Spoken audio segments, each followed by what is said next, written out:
Welcome back. The early 1940s were full of conflicts and bloodshed as World War II was heating up. Japan was trying to enlarge their empire, and the United States was standing in the way. Let's take a look at how a U.S. trade embargo against Japan slowed their expansion plans. The devastating air raid on Pearl Harbor in the early hours of December 7, 1941, came as a surprise, but not a complete surprise. For years, Japan viewed war with the West as inevitable. She needed room to expand. Looking out across the Pacific, Japan saw the colonies of Europe and the United States. Despite threats from the Western powers, Japan decided she needed colonies too. Japanese expansion began against the weaker nations of Southeast Asia, Korea, China, Indochina, with designs on Burma and Singapore.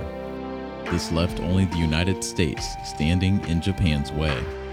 America, still reeling from the Great Depression of the 1930s, focused on restoring its economy at the expense of its armed forces.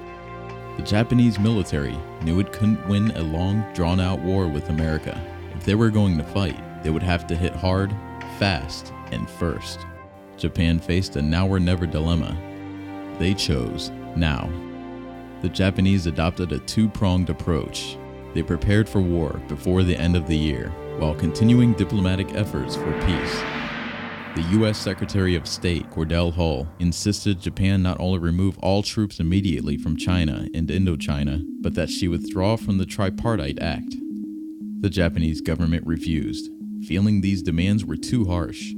Cordell Hull stood his ground. Meanwhile, secret preparations for an attack on Pearl Harbor continued. Two-man crews trained in midget submarines would be used against targets on Battleship Row, and Japanese spies on Oahu reported on the movements of the American fleet, harbor security, and conditions at the naval and army airfields around the island. To achieve surprise, a daring plan was developed. The Japanese knew that the American patrol aircraft out of Hawaii, Wake and Midway, flew patrols within a 500-mile radius. The planes did not patrol to the north, above the 40th parallel. No Japanese naval ship in the 10 years had crossed the Pacific in December north of this latitude. The winter conditions made such a crossing too perilous and refueling too difficult. Any attack by the Japanese was expected to come from the south, so in Tokyo, the decision was taken. The hazardous 40th parallel would be the approach to Pearl Harbor. In Washington, a coded telegram was sent to all U.S. military commands in the Pacific. The peace talks with the Japanese were not going well. All installations were alerted to be on the lookout for Japanese moves against the Philippines, the Thai or KRA peninsulas, or Borneo. The warning specified that if hostilities cannot be avoided, the United States desires that Japan commit the first overt act. The messages did not mention Pearl Harbor.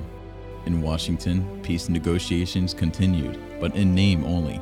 Japanese diplomats in America had not been told of the Armada, steaming east 3,300 miles across an icy Pacific.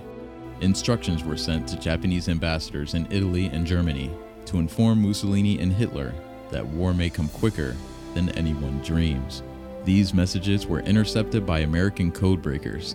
Still, no one in the U.S. knew of or even imagined the war fleet bearing down on Pearl Harbor. On December 4th, the Japanese government decided to issue a formal declaration of war against the United States. On December 5th, a message was intercepted by the U.S. codebreakers instructing the Japanese envoys to burn papers and destroy code machines. American intelligence knew an enemy attack was imminent, but where? U.S. military commands throughout the Pacific were on guard. At Pearl Harbor, vigilance was increased against sabotage or submarine attacks, but no other routines were changed. Air patrols took off as scheduled. Anti-aircraft batteries were lightly manned. The sailors aboard ships in the harbor, soldiers in their barracks, settled in for a pleasant Hawaiian winter weekend. Early on December 7th, a cable arrived at the Japanese embassy in Washington. This was the formal declaration of war. 200 miles north of Hawaii, the Kido Butai reached its launch point. At first light, pilots strapped themselves into their cockpits. Large ocean swells rocked the carriers. The deck swayed up to 15 degrees. These conditions would have canceled any exercise, but this was no drill. On the Akagi, the signal was given. The first Zero zoomed forward, off the deck, dipped to 15 feet above the ocean, then banked left and climbed. Following him was the first wave of the air assault, 183 fighters, bombers, and torpedo planes. In the pre-dawn gray and rocking seas, only one fighter crashed. The rest circled above the Pacific towards a sleeping and unsuspecting Pearl Harbor.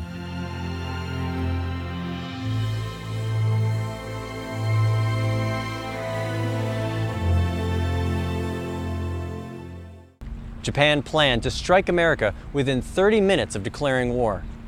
America suspected an attack was coming, but had no idea where or when. When we come back, we'll learn how Japan kept the attack a surprise.